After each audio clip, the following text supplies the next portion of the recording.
না ধরো আম এটা খাও। আমি একটা আইসক্রিম বানিয়ে দাও। কি আইসক্রিম? কেন আইসক্রিম বানিয়ে দিব? কাঁচা আম খাবে? মানে আম কাঁচা কামড়ে কামড়ে খাবে? পাকা আম না, যেভাবে সবাই খায়? না আইসক্রিম বানাও। আইসক্রিম কেন বানাতে হবে? বানাও একটা। এভাবে খাবে না তুমি? না, কখনো খেয়ে দেখেছো এভাবে কেমন লাগে খেতে? খেয়ে দেখলাম না তো। আগে আমাকে আইসক্রিম বানাতো, তারপর বড় হয়েছি। বড় হয়ে তুই আম খাওয়া শিখবি? মানুষ সব বাচ্চারা তো এখনই খায়। তার আগে আমি আইসক্রিম বানাই। আইসক্রিম বানিয়ে দিব না আমি, এভাবে খেতে হবে। না, আইসক্রিম। দেখলে তো বন্ধুরা কি পরিমাণ যুদ্ধ করতে হলো, তারপরে ওকে আমটা খাওয়াতে পারলাম না। যেভাবে খাওয়ানো যায় সেটাই করতে হবে। আইসক্রিমই বানিয়ে দিচ্ছি। চলো আইসক্রিমের রেসিপিটা দেখে নিই কীভাবে আইসক্রিম বানালাম। খুব সহজ একটা রেসিপি, তোমরাও চাইলে তোমাদের বাচ্চাদের জন্য এইভাবেই বানাতে পারো।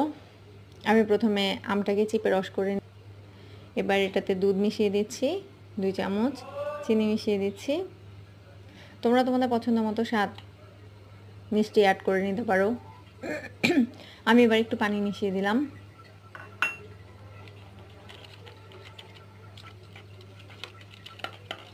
একটু নেড়ে নিচ্ছি।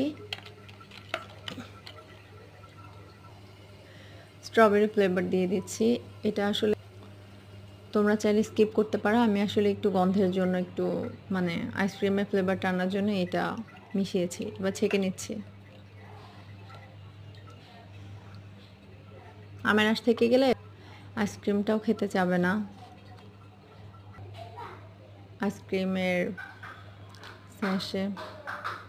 আইসক্রিমের সাথে ঢুকে নিলাম, দিয়ে দিচ্ছি, ঢেলে দিচ্ছি।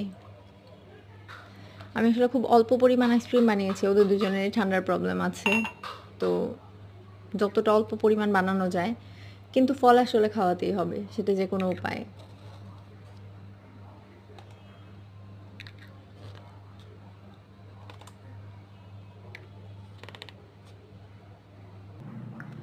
এবার আমি 3 ঘন্টার জন্য ফ্রিজে রেখে দিলাম। 3 ঘন্টা পর আইসক্রিমটা বের করে নিলাম।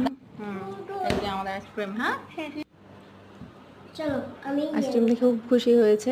খুব সহজ একটা রেসিপি, তোমরা বাসায় ট্রাই করবে। খুবই টেস্টি হয়েছিল খেতে। আশা করি তোমাদের বাচ্চারাও পছন্দ করবে।